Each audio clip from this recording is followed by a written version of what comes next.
સ્વાગત છે મિત્રો આપણી યુટ્યુબ ચેનલ નકુમરીસની અંદર। મિત્રો આજના વિડીયોની અંદર આપણે વાત કરવાના છીએ આઈ ખેડૂત પોર્ટલને લગતી માહિતી।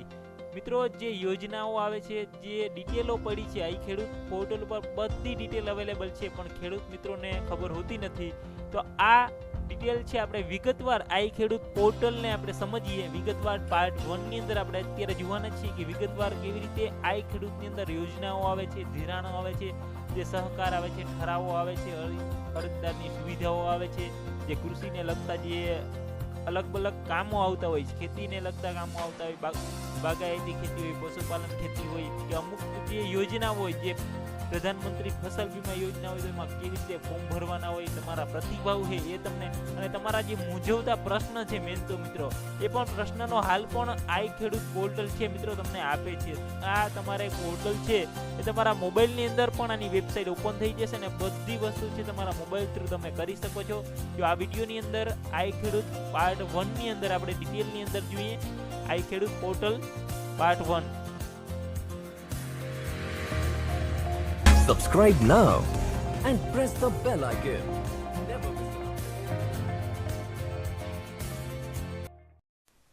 સૌપ્રથમ વાત કરીએ મિત્રો જે આઈ ખેડૂત પોર્ટલની અંદર જે લિંક છે, જે આઈ ખેડૂત એક નવી સોપાન, એટલે કે મિત્રો કે રાજ્યના છેલ્લા દાયકામાં સરેરાશ 10% વધુ કૃષિનો વિકાસ છે દર હાંસલે છે કરેલો છે। રાજ્ય દ્વારા દેશોમાં પ્રથમ વખતે કૃષિ મહોત્સવ છે એનું સોઇલ હેલ્થ કાર્ડ જેવા નવની કાર્યક્રમ જે આપેલો છે। આ વિકાસ યાત્રામાં ચાલુ વર્ષે એક નવી સોપાનનો ઉમેરો થયો છે। રાજ્યના ખેડૂતો માટે ખેતી માટે જરૂરી પડતી સામગ્રી વિશેની માહિતી છે સમયસર મળી રહે અને અઘતન કૃષિ વિશેની માહિતી છે આગળ ને આગળ છે ચાલ્યા રાખે તેના માટે છે મિત્રો એક એપ છે એ ઉપલબ્ધ કરાઈ છે, ને એપ છે આ તમારી સામે છે જે આઈ ખેડૂત પોર્ટલ। આઈ ખેડૂત પોર્ટલ એટલે કે ખેડૂત માટેની એક સારામાં સારી એપ કે ખેડૂતોને કઈ કઈ સેવાઓનો લાભ મળે। તો વાત કરીએ મિત્રો કે આઈ ખેડૂત અંતર્ગત મુખ્ય સેવાઓ કઈ કઈ છે, તો માં યોજનાકીય લાભ માટે ઓનલાઈન અરજી કરવી, તે પછી ડીલરો પાસે ઉપલબ્ધ કૃષિ વિષયક સાધનની સામગ્રીની વિગતો લેવી, કૃષિ ધિરાણ આપનાર બેંક સંસ્થાઓની માહિતી, કૃષિ અધ્યયન જે અધ્યયન કૃષિ છે તેને સંલગ્ન વિષય તાંત્રિક માહિતી આપે છે, હવામાનની વિગતો, મૂંઝવતા ખેતીની અંદર પ્રશ્ન છે, ખેતી જમીનની ખાતાની વિગત આપણે જોઈએ મિત્રો કે એની લિંક કૃષિ અને સહાયક વિભાગ છે, ખેતી નિયામક કચેરી છે, બાગાયતી ખેતી, પશુપાલન ખેતી, અલગ અલગ ખેતી અને યુનિવર્સિટીની લિંકો પણ અહીંયા આપેલી છે, ત્યાં તમે જઈ અને કોઈ પણ લિંક છે ઓપન કરી શકો છો। આપણે વાત કરીએ મિત્રો જે આઈ ખેડૂત પોર્ટલની અંદર જે સૌપ્રથમ છે અહીંયા હોમ પેજ છે, અહીંયા અબાઉટનું પેજ છે આપણે અહીંયા। તો આ અબાઉટની અંદર શું કે જે આપણે કીધું કે આઈ ખેડૂત પોર્ટલ છે એક લોન્ચ કરવામાં આવી છે। એના પછી જોઈએ સરકારી ઠરાવ મિત્રો। સરકારી ઠરાવની અંદર શું કે તમારે સરકારી ઠરાવની અંદર જો ખેત તલાવડીનો ઠરાવ લેવો હોય, જોવો હોય, તો તમારે જીઆર છે અહીંયા આપેલા જ છે। તમને કોઈ પણ ઠરાવ છે મિત્રો ખેત તલાવડીનો હોય, જમીન સમતલનો હોય, કોઈ પણ ઠરાવો છે તે બધા અહીંયા આપેલા છે, તમે ડાઉનલોડ કરી અને તમારી રીતે જ તમે જોઈ શકો છો। તો અહીંયા આપણે શું કરવાનું, સૌપ્રથમ પોર્ટલ ઉપર લિંક ઉપર જવાનું અને સરકારી ઠરાવ ઉપર જવાનું। સરકારી ઠરાવ અહીંયા બતાવી છે, અહીંયા સરકારી ઠરાવ ઉપર જવાનું અને પછી તમારે છે મિત્રો સરકારી ઠરાવની અંદર ખેતીવાડીને લગતા જોતા હોય, પશુપાલનને લગતા જોતા હોય, કે સરકારી ઠરાવ ગૌ સેવા અને ગૌચર વિકાસને બોર્ડને લગતા જોતા હોય, તો મારે સરકારી ઠરાવ ખેતીવાડીને લગતા જોઈએ છે, તો હું ઓપન કરું છું। અહીંયા ઓપન થઈ રહ્યો છે। અહીંયા એક આવી જશે, એક બીજી વેબસાઇટ આવી જાય કૃષિ ખેડૂત કલ્યાણ સહકાર વિભાગ ગુજરાત સરકાર। તો એને અહીંયા સરકારી ઠરાવ છે, તમે અહીંયા સર્ચ પણ કરી શકો છો, એના ક્રમાંક લખી અને વિષય લખીને અને તમે બ્રાન્ચ લખીને તમે પણ ઠરાવ કરી શકો। ને બાકી નીચે અહીંયા ઠરાવો છે મિત્રો એ તારીખ વાઇઝ છે ઠરાવ આપેલા જ છે। અહીંયા પીઆર શાખા છે, અહીંયા આ ઠરાવ અલગ અલગ ઠરાવ છે કે વાલી ઘોડા અશ્વમેઘ જે ઘોડાઓને લગતા જે અહીંયા છે, અહીંયા ઠરાવ આપેલા છે, અલગ અલગ ઠરાવો છે અહીંયા મિત્રો, અહીં તમને નીચે જોવા મળી રહ્યા છે, અહીંયા ઠરાવો છે, આ બધા ઠરાવ છે અને અહીંયા તેની પીડીએફ છે, તમે પીડીએફ ડાઉનલોડ કરી શકો છો। અને તમારા જે ઠરાવની વિગત જોતી હોય તો અહીંથી 1 થી 20 પોર્ટલની અંદર છે ઠરાવો અહીંયા આપેલા છે, એટલે ઘણા બધા ઠરાવો જે તમારે જોતા હોય તો આમાં સર્ચ કરી શકો છો। આગળ જે સર્ચ છે ડીઝલ વેટ સબસિડીને રકમ ચૂકવતી બાબતનો જે ઠરાવ છે, અલગ અલગ ઠરાવ છે, ખેત તલાવડીના ઠરાવ હોય, જમીન સમતલને લગતા ઠરાવો છે, તે તમે આની અંદરથી છે મિત્રો ગોતી શકો છો. એટલે કે તમારે જો ઠરાવ જોતો હોય કોઈ પણ વસ્તુનો, તો તમે આ વેબસાઇટ આઈ ખેડૂત પોર્ટલ ઉપરથી જઈ અને કૃષિ ખેડૂત કલ્યાણ અને સહકાર વિભાગ ગુજરાત સરકાર તરફથી તમે છે ત્યાં જોઈ શકો છો. અહીંયા અંદાજપત્ર છે અને પ્રોજેક્ટ પણ અહીંયા આપેલા છે. પ્રોજેક્ટની અંદર વાત કરીએ મિત્રો, જે ગુજરાત સરકારને લગતા પ્રોજેક્ટ છે એની અંદર જોઈએ બાગાયતી મિશન છે, સોલાઇડ હેઠ યોજના છે અને આત્મા વિશેષ એગ્રીકલ્ચર ટેકનિકલ મેનેજમેન્ટ એજન્સી છે એને લગતા પણ પ્રોજેક્ટો છે અહીંયા આપેલા છે. આ વેબસાઇટની અંદર પણ તમે અહીંયા ગુજરાત કલ્યાણ અને સહકાર વિભાગની અંદરથી તમે માહિતી મેળવી શકો છો. બીજું વાત કરી કે સરકારી ઠેલો પશુપાલનને લગતા જોતા હોય તો પશુપાલનની અંદર ઓકે મારવાનું રહેશે અને ત્યાં તમને પશુપાલનને લગતા છે અહીંયા તમને જે ઠરાવો છે બધા મળી જશે. અહીંયા પશુપાલન નિયામક એટલે જે આપણે ઢોરોને લગતા જે ઠરાવો છે મિત્રો, એને લગતા પણ અહીંયા તમને છે ઠરાવો અહીંયા તમને મળી જશે. એની પણ પશુપાલન નિયામકની એક વેબસાઇટ છે. એના પછી જોઈએ સરકારી ઠરાવ ગૌસેવા અને ગૌચરને લગતા જોતા હોય તેની પણ મિત્રો અહીંયા ગૌસેવા ગૌચર વિકાસ બોર્ડ છે એની ઠરાવો પણ તમને અહીંયા અલગ અલગ જોવા મળી રહ્યા છે. અહીંયા ઠરાવો છે અહીંયા રાજ્યના ગૌવંશ બાંગડ સાંડ માટેની જે યોજના છે એના માટે પણ મિત્રો આ ઠરાવો છે અને આ યોજનામાં લાભ લઈએ તો એના પણ પૈસા તમને મળે છે. તો આ યોજનાના લાભ છે અચૂકપણે જે ખેડૂત મિત્રોને લેવો હોય તે લઈ શકે છે. મિત્રો આની અંદરથી ઘણા બધા ઠરાવો હોય અને એના પૈસા પણ મળતા હોય, પણ ઘણા બધી વસ્તુની છે એને ખબર હોતી નથી. એટલે આપણે આજે ખેડૂત પોર્ટલ 1 થી લઈ અને એન્ડ સુધી ઠરાવોની અત્યારે આપણે વાત કરી રહ્યા છીએ. તો ઠરાવો અહીંયા પૂરો થયો. એના પછી જોઈએ ઈ સહકાર. તો ઈ સહકારની અંદર શું છે કે એની અંદર છે અંતર્ગત મુખ્ય સેવાઓ છે એ સરકારની જે અહીંયા છે જમીનના વિગતોની રેકોર્ડ જોવા, જો તમારે 7/12 8/12ના રેકોર્ડ જોવા હોય તો પણ તમે અહીંથી જોઈ શકો છો. અને ઓર્ગેનાઇઝેશન લિંક છે, સહકાર વિભાગની લિંક એક આપેલી છે એ તમે અહીંયા જોઈ શકો છો. અંતર્ગત મુખ્ય સેવાઓ કઈ કઈ છે એ સરકારની, તો અહીંયા તમે એની લિંક થ્રુ અહીંયા તમે જોઈ શકો છો મિત્રો. જે સહકાર મંડળીની સેવાઓ આપતા હોય એમાં અહીંયા સહકાર મંડળીની છે, સહકાર મંડળીને લગતી જે સેવાઓ હોય તેને કામ પણ અહીંયા આપેલા છે. મુખ્ય કામ છે દૂધ ક્ષેત્રમાં હોય છે. સહકારને લગતી જે દૂધ મંડળી હોય તેને સહકારને લગતી અહીંયા બધી પોર્ટલ છે. તમે જો ડેરી હોય તેના માટે આ સહકારની પોર્ટલ છે એ પણ ખૂબ જ ઉપયોગી રહેશે. એટલે જે રજિસ્ટ્રાર સહકાર મંડળીઓ હોય તેના માટે આ ખૂબ જ અગત્યની રહેશે. એમાં અલગ અલગ પોર્ટલની લિંક છે, તમે અહીંથી ખોલી શકો છો અને અલગ અલગ માહિતી છે મેળવી શકો છો. તો આ સહકારની વાત થઈ. સહકાર માટે પણ એક અલગ લિંક બનાવવામાં આવી છે, તે પણ તમે ખોલી શકો છો. એના પછી વાત કરીએ મિત્રો પ્રતિભાવ અને ફીડબેક. તમે આઈ પોર્ટલ ઉપર તમને તમારા ફીડબેક કેવી રીતે આપો તેની વાત કરીએ મિત્રો. આઈ પોર્ટલ ઉપર તમે તમારા ફીડબેક છે આપી શકો છો. કેવી રીતે આપી શકો છો એ જોઈએ આપણે.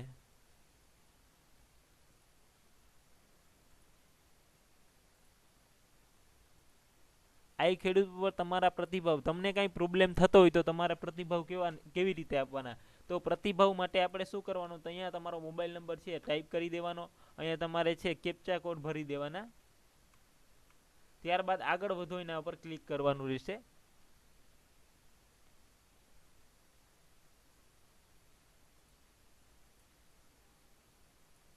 એના પછી તમને અહીંયા ઓટીપી આવશે એક, એ તમારા મેસેજની અંદર, તમારા મોબાઈલની અંદર મેસેજની અંદર ઓટીપી આવી જશે. એટલે કે જે 4 આંકડાનો મિત્રો મેસેજ હશે, એટલે બીજું કઈ એમાં હશે નહીં. અહીંયા તમારે કેપ્ચા કોડ ભરી દેવાના.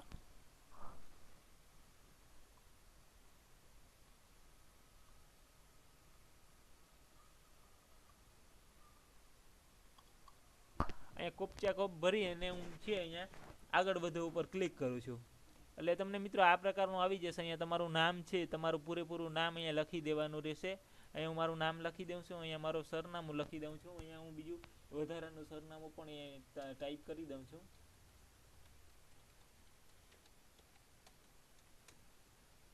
તમારો જિલ્લો ટાઈપ કરી દેવાનો, તાલુકો સિલેક્ટ કરી દેવાનો, જે તે તાલુકો હોય અહીંયા ગામ સિલેક્ટ કરી દેવાનો, અહીંયા મોબાઈલ નંબર છે સિલેક્ટ કરી દેવાના, અને અહીંયા તમારું ઈમેલ આઈડી છે જે તે હોય એ ટાઈપ કરી દેવાનું.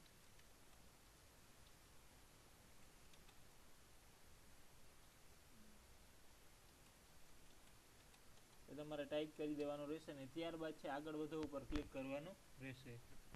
આગળ વધો એટલે તમે છે મિત્રો ફીડબેક તમારે આપવાનો છે. એટલે હા તમે ફીડબેક આપવા માંગો છો, એટલે તમને પ્રતિભાવ આપવા માંગો છો તો હા સબમિટ કરવાનું.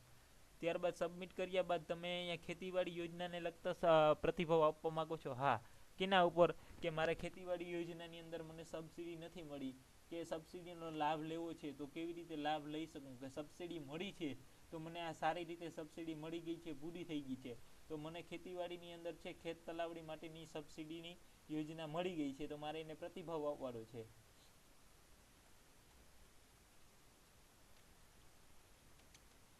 હું અહીં લખી દઉં છું, ખેતીવાડી સબસિડી, કે મને ખેત તલાવડીની સબસિડી મળી ગઈ છે એમ.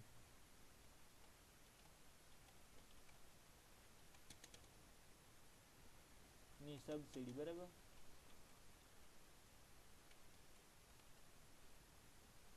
મળી ગઈ છે તો મળી ગઈ. તમને કોઈ પણ પ્રશ્ન હોય તો પણ તમે એના પ્રતિભાવ આપી શકો. ખેતીવાડીની સબસિડી છે તમને ન મળી હોય તો તમે અહીંયા છે મિત્રો, અહીંયા ફીડબેકની અંદર તમે છે ડિટેલની અંદર તમને કોઈ પણ સમસ્યા હોય તો તમે અહીંયા છે, અહીંયા લખી અને તમે પ્રતિભાવ છે એને આપી શકો છો. તમારો કોઈ પણ પ્રશ્ન હોય તો મિત્રો અહીંયા તમારે છે આ ખેડૂત પોર્ટલ ઉપર છે, અહીંયા તમારે આપવાનો રહેશે. અહીંયા ખેતીવાડી યોજના લખવાનું, એની અંદર જે તમને પ્રશ્ન હોય તે પ્રશ્ન લખવાનો, અહીંયા તમારે એની અંદર વિસ્તારની અંદર લખવાનું રહેશે. પછી અહીંયા સબમિટ ઉપર ક્લિક કરવાનું રહેશે. એટલે સબમિટ છે મિત્રો, તમારો જે રેકોર્ડ છે અહીંયા સબમિટ થઈ ગયો છે, અને જવાબ મળ્યો કે નથી મળ્યો એ પણ તમને મિત્રો અહીંયા છે, અહીંયા તમને આપી દેશે. અહીંયા કોને સંલગ્ન છે આ વસ્તુ સૌ સારી છે મિત્રો. અહીંયા તમે જોઈ શકો છો કે તમને આ ફીડબેકનો જવાબ મળ્યો કે નથી મળ્યો, એ પણ તમે ફીડબેક આપ્યા પછી તમે જોઈ શકશો કે આ ફીડબેક છે કેવી રીતે આપવાનો છે. જે આઈ ખેડૂત પોર્ટલના તમામ જે ખેડૂત ભાઈઓ છે, તમને કોઈ પણ પ્રશ્ન હોય તો પ્રતિભાવ ફીડબેકની અંદર આવતું રહેવાનું, અને તમારે જે મેં તમને આ બતાવી એવી રીતે તમે કરી દેશો એટલે તમારો ફીડબેક છે તમને અહીંયા તેમની માહિતી પણ અહીંયા તમને તારીખ બતાવશે કે 13 જાન્યુઆરીએ તમે એક ફીડબેક નાખ્યો, કોને સંલગ્ન હતો, ખેતીવાડીને સંલગ્ન હતો, ખેતીવાડી સબસિડીને સંલગ્ન હતો, કે એનો પ્રતિસાદ આપ્યો કે નથી આપ્યો, હજી જવાબ મળ્યો કે નથી મળ્યો, તે પણ તમે ચકાસી શકો છો. કે કોઈ પણ પ્રશ્ન હોય ખેતીવાડીને લગતા, કોઈ પણ પ્રશ્ન હોય તો કેનો પ્રશ્નનું સોલ્યુશન કેવી રીતે કરવું, તો આ પોર્ટલની અંદરથી આપણે પ્રશ્નનું સોલ્યુશન કર્યું. તો જુઓ મિત્રો, એના પછી જોઈએ અરજદારની સુવિધા. અરજદારને કઈ કઈ સુવિધાઓ મળે છે એની વાત કરીએ. અરજદારને કઈ કઈ સુવિધાઓ મળે છે, તો અરજદારને જે સુવિધા મળે છે તેને અહીંયા અરજી ક્રમાંક હોય છે, અહીંયા તમે ક્રમાંક લખી શકો છો. અહીંયા તમે જે મોબાઈલ નંબર છે તમે લખી શકો છો. અહીંયા જે તમે અરજી ક્રમાંક, જે અરજી ભરેલી હોય તો તેની અરજી ક્રમાંક છે એ અહીંયા લખી અને તમારા જો મોબાઈલ નંબર અહીંયા હોય તો સર્ચ કરી અને તમે છે અહીંયા તમે તમારી અરજી છે એ ચકાસી શકો છો મિત્રો. અરજીનું સ્ટેટસ ચકાવવા માટે અહીંયા ચેક કરો. અરજીનું સ્ટેટસ હોય તો તમને અહીંયા બતાવશે કે અરજી છે. આગળ અરજી ન કરેલી હોય તો છે એ ના ચકાસી શકાય. હવે તમે અરજી તમે કરી લીધી અને તેની પ્રિન્ટ કાઢવી હોય તો ત્યાં અરજીની સુવિધા છે તેમાંથી તમે કાઢી શકો છો. એના પછી વાત કરીએ તો મિત્રો સંપર્કનો. સંપર્કમાં છે તમારે કોઈ પણનો સંપર્ક કરવો હોય, ખેતીવાડી જે જિલ્લા ખેતીવાડી અધિકારીનો સંપર્ક કરવો હોય, નાયબ નિયામક જે વિસ્તરણ અધિકારી હોય તેનો સંપર્ક કરવો હોય, નાયબ નિયામક તાલીમ અધિકારી હોય તેનો સંપર્ક કરવો હોય, જિલ્લા આત્મા ઓફિસરનો સંપર્ક કરવો હોય, નાયબ મદદનીશ પશુપાલન નિયામકનો સંપર્ક કરવો હોય, કે નાયબ નિયામક જે હોર્ટિકલ્ચર છે એનો સંપર્ક કરવો હોય, કે નાયબ નિયામક મત્સ્ય વિભાગના હોય તેના માટે સંપર્ક કરવો હોય, આઈસીડીપીનો સંપર્ક કરવો હોય, આઈપીડીપીનો સંપર્ક કરવો હોય, કે નોડલ અધિકારીનો કરવો હોય, તો તમારે કોઈ પણ અધિકારીનો સંપર્ક કરવો હોય તો તેના પર ક્લિક કરવાનું રહેશે. ખેતીવાડીનો સંપર્ક કરવો છે તો એના નંબર પણ મિત્રો અહીંયા તમને મળી જશે. તમારે ખેતીવાડી અધિકારીના જે તમે જિલ્લાની અંદર છો, તમારો અહીંયા અમદાવાદ જિલ્લો છે, અહીંયા જિલ્લા કૃષિ અધિકારી છે તેનું નામ અહીંયા આપેલું છે. અહીંયા એનું નામ વસોયા વટુકભાઈ છે એનું નામ છે. અહીંયા સરનામાની કયા ઓફિસ છે અને તેનો ફોન નંબર છે તે પણ મિત્રો અહીંયા બધું આપેલું જ છે. આ પોર્ટલ બહુ સારામાં સારી પોર્ટલ છે. તેની અંદરથી તમને ફોન નંબર બધી વસ્તુ છે અહીંયા આપી દે છે. અહીંયા હું તમને સપોઝ કે અહીંયા તાપી જિલ્લાની વાત કરું તો જિલ્લા કૃષિ અધિકારી કોણ છે, તો અહીંયા એનું ભાઈનું નામ છે, અહીંયા ક્યાં એની કચેરી છે અને અહીંયા મોબાઈલ નંબર પણ આપેલા છે. દેવભૂમિ દ્વારકાની વાત કરીએ તો જિલ્લા કૃષિ અધિકારી જે કિરીટભાઈ પટેલ છે તેનું નામ પણ અહીંયા આપેલ છે અને તેના મોબાઈલ નંબર પણ અહીંયા આપેલ છે. એટલે તમે એ પણ માહિતી જોઈ શકો છો. પછી નાયબ નિયામક વિસ્તરણ અધિકારીની માહિતી જોતી હોય તો એના પર ક્લિક કરવાનું રહેશે. તેની પણ અહીંયા જિલ્લા વાઇઝ છે, અહીંયા તમને માહિતી છે અહીંયા આપેલી છે. અહીંયા તમે જોઈ શકો છો જામનગરમાં છે ડેપ્યુટી ડાયરેક્ટર વાત કરીએ તો અહીંયા એના બધેના નામ છે. દેવભૂમિ દ્વારકા જિલ્લો એના પણ તમે નામ જોઈ શકો છો અને અહીંયા તમે માહિતી છે અહીંયા જોઈ શકો છો મિત્રો. નાયબ નિયામક તાલીમની જોતી હોય તો પણ તમને અહીંયા નામ છે, નામ વાઇઝ છે, તમને અહીંયા મળી જશે. અલગ અલગ નામ વાઇઝ, નંબર વાઇઝ તમને માહિતી મળી જશે. આત્મા પ્રોજેક્ટને લગતી માહિતી જોતી હોય તે પણ તમને અહીંયા પ્રોજેક્ટની માહિતી છે એના પર ક્લિક કરશો એટલે મળી જશે. અલગ અલગ માહિતી છે, તમે કોઈ પણ ઉપર ક્લિક કરશો તો તમને માહિતી છે તમને એની મળતી રહેશે. તો આઈ પોર્ટલની અંદર આ પાર્ટ 1 ની અંદર આપણે જોયું જે અબાઉટની અંદર જે તમને પ્રશ્ન હોય તે જે આઈ ખેડૂતને લગતા પ્રશ્ન જે વાત કરીએ, સરકારી ઠરાવ, ઈ સહકાર સંસ્થા, પ્રતિભાવ અને અરજદારની સુવિધાઓ. તો આ એક સેશનની અંદર આપણે આ વાત કરીએ. એના પછી નેક્સ્ટ સેશનની અંદર બીજી ઘણી બધી વાતો છે આઈ ખેડૂતને લગતી છે, એ અલગ નેક્સ્ટ વિડીયોની અંદર આપણે મૂકવાના છીએ. તો આઈ ખેડૂત એક નવી સોપાન જે ખેડૂત મિત્રો માટે ઘણી બધી લાભો મળતા હોય છે અને ઘણી બધી યોજનાઓ પણ આવતી હોય છે. તો આ યોજનાનો નેક્સ્ટ વિડીયોની અંદર આપણે વાત કરવાની છે કે યોજના કેવી રીતે મળે છે, ખેડૂતોના પ્રશ્ન છે કેવી રીતે સોલ્વ કરવા અને કેવી રીતે પ્રશ્નો છે આવતા હોય છે અને તેને કેવી રીતે સોલ્વ કરવા, કયા પ્રશ્નનો કેવી રીતે જવાબ મળવો, એ પણ એપની અંદર જ આપેલ છે મિત્રો. તમારે કોઈ પણ વસ્તુ છે એ તમારે બહારથી લેવા જવાની જરૂર નહીં પડે, તમારે કોઈને પૂછવું પણ નહીં પડે. તો આ એપ એટલી બધી સરસ છે કે આ એપની મદદથી તમે ઘણી બધી વસ્તુઓ છે અહીંયા તમે મોબાઈલની અંદર જ તમારા છે કરી શકો છો. એટલે આ વાત કરીએ મિત્રો તો અત્યારે જે મેઇન તો આ વસ્તુની અંદર છે પ્રતિભાવ, જે તમારા ફીડબેક છે એ આપી શકો છો અને સરકારી ઠરાવ પણ જોઈ શકો છો. તો આ વિડીયોની અંદર એટલું રાખીએ. પાર્ટ 2 ની અંદર નવા વિડીયો સાથે મળીએ કાલે. ત્યાં સુધી રજા લો, આવજો. વિડીયો જોવા બદલ તમારો ખૂબ ખૂબ